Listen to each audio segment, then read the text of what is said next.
Halo semuanya, apa kabar? Kali ini kita bakal kupas tuntas satu cerita asal-usul yang luar biasa banget, datangnya dari Cirebon Barat, Indonesia, tentang Desa Bongas.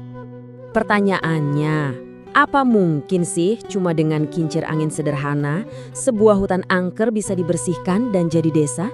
Nah, mari kita telusuri legenda ini sama-sama, gimana sebuah misi suci, ujian iman, dan alat ajaib bisa melahirkan Desa Bongas. Oke, jadi cerita kita ini mundur ke zaman dulu banget. Bayangin aja waktu itu daratan masih rimbun, hutan lebat di mana-mana, belum terjamah. Disitulah muncul panggilan tugas dari seorang pemimpin besar Islam, Sunan Gunung Jati. Tugasnya apa? Wah, ini bukan tugas sembarangan. Mereka diminta untuk menyebarkan ajaran baru ke dalam hutan di sebelah barat yang, ya ampun, terkenal luas, angker, dan hampir mustahil ditembus. Jadi, beliau mengutus murid-muridnya untuk menjelajahi daerah yang sama sekali nggak dikenal ini dan mendirikan komunitas-komunitas baru yang beriman. Nah, untuk misi berat ini terpilihlah dua orang. Namanya Ki Gedeng Alang-Alang dan Ki Artasan. Mereka ini partner sejati, gabungan antara iman yang kuat dan persahabatan yang erat. Dan ada strateginya juga loh, biar nggak dicurigai, mereka menyamar jadi pedagang melinjo. Cerdik kan? Perjalanan mereka pun dimulai, makin jauh masuk ke dalam hutan. Tapi ternyata, tantangan terbesarnya itu bukan medannya yang berat, bukan cuma soal naik turun bukit atau lewatin semak belukar. Tantangan sesungguhnya adalah ujian ketahanan spiritual mereka. Dan akhirnya mereka menemukan satu tempat, di bawah pohon beringin yang besar banget. Disinilah ujian terberat mereka akan dimulai. Mereka memilih tempat yang dianggap keramat ini untuk memulai meditasi yang panjang dan sungguh-sungguh berat, tujuannya ya untuk mencari petunjuk dari Yang Maha Kuasa. Berapa lama? Bukan sehari 2 hari, 40 hari dan 40 malam. Coba bayangin. Selama itu mereka tetap teguh, benar-benar menguji batas ketahanan seorang manusia. Selama masa-masa itu, ujiannya datang dari segala arah. Bukan cuma lolongan binatang buas di malam hari, tapi juga gangguan dari makhluk-makhluk tak kasat mata. Iman mereka terus-menerus diuji, dan keheningan hutan yang tadinya tenang malah terasa menyesakkan. Pokoknya semua tantangan yang bisa dibayangkan, dari dunia nyata sampai dunia gaib, mereka hadapi. Lalu, tepat di puncak ujian mereka, saat rasanya udah paling berat, pengabdian mereka akhirnya dijawab. Datanglah sebuah instruksi yang misterius sekaligus sangat kuat. Tiba-tiba, terdengarlah suara gaib.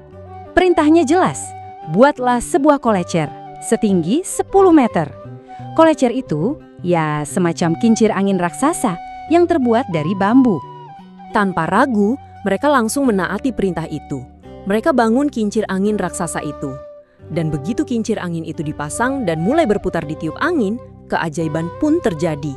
Kincir itu nggak cuma berputar, tapi juga mengeluarkan suara gemuruh dan percikan api. Api ajaib ini kemudian menyebar, membersihkan hutan yang tadinya lebat dan angker itu menjadi tanah lapang. Luar biasa ya? Nah, lahan yang baru terbuka berkat api ajaib inilah yang kemudian diberi nama Bongas. Nama ini jadi penanda sebuah awal yang baru, sebuah pengingat bahwa tempat mereka tinggal ini dibentuk dari alam liar atas kehendak ilahi. Oke, lahannya sudah terbuka, hutannya sudah bersih, misi mereka pun masuk ke babak baru. Nggak lagi soal menaklukkan alam liar, tapi sekarang tentang membangun sebuah masyarakat dari nol. Dan dimulailah pekerjaan yang sama pentingnya. Mereka mengundang orang-orang untuk datang dan menetap. Mereka ajarkan cara bercocok tanam, mereka bangun komunitas yang damai, dan tentu saja menyebarkan ajaran Islam. Bahkan, untuk menyatukan masyarakat, salah satu dari mereka menikahi seorang bangsawan. Ini semua adalah fondasi dari desa yang akan datang. Tapi cerita nggak berhenti di situ.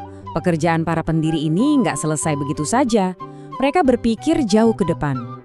Mereka membangun sebuah struktur kepemimpinan untuk memastikan komunitas ini bisa terus berjalan dan terbimbing untuk generasi-generasi berikutnya. Kepemimpinan ini kemudian diwariskan ke 5 tokoh sentral yang sangat dihormati.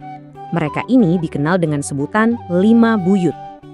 Nah, buyut sendiri itu artinya bisa kakek buyut atau lebih tepatnya leluhur atau tetua yang dihormati. Mereka ini dianggap sebagai pilar spiritual dan sosial masyarakat. Masing-masing dari kelima buyut ini punya wilayah tanggung jawabnya sendiri. Di lokasi yang strategis, ada buyut gede di Sumberjaya, buyut genteng di Bongaswetan, dan seterusnya. Jaringan yang mereka bentuk ini kemudian dikenal sebagai Pancak Suji, yang artinya ya 5 tempat suci.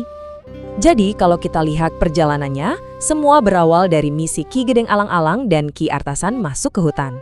Lalu terjadi keajaiban kolecer api yang membuka lahan. Dari situ, komunitas baru didirikan. Dan puncaknya, pada tahun 1833, wilayah ini secara resmi diakui sebagai Desa Bongas. Apa yang dimulai sebagai legenda, akhirnya tercatat dalam sejarah. Dan para pendiri itu sendiri? Maka mereka diyakini berada di dekat Sungai Cikamangi. Meskipun mereka sudah lama tiada, keberadaan makam itu jadi pengingat abadi perjalanan dan pengorbanan mereka, menjadi penanda fisik sekaligus spiritual bagi masyarakat Bongas. Jadi, intinya apa? Bagi masyarakat Bongas, desa mereka itu bukan sekedar tempat tinggal, bukan cuma tanah dan bangunan. Ini adalah sebuah desa yang lahir dari alam liar, yang dibersihkan oleh angin, api, dan yang terpenting oleh iman. Ini adalah bukti nyata dari ketekunan dan keyakinan. Kisah ini jujur aja bikin kita jadi mikir ya. Kira-kira legenda tersembunyi apa atau tindakan-tindakan penuh keyakinan apa yang mungkin juga membentuk tempat yang kita sebut rumah? Cerita-cerita apa yang ada di bawah permukaan komunitas kita masing-masing? Coba deh renungkan. Sampai di sini dulu pembahasan kita. Terima kasih sudah menyimak.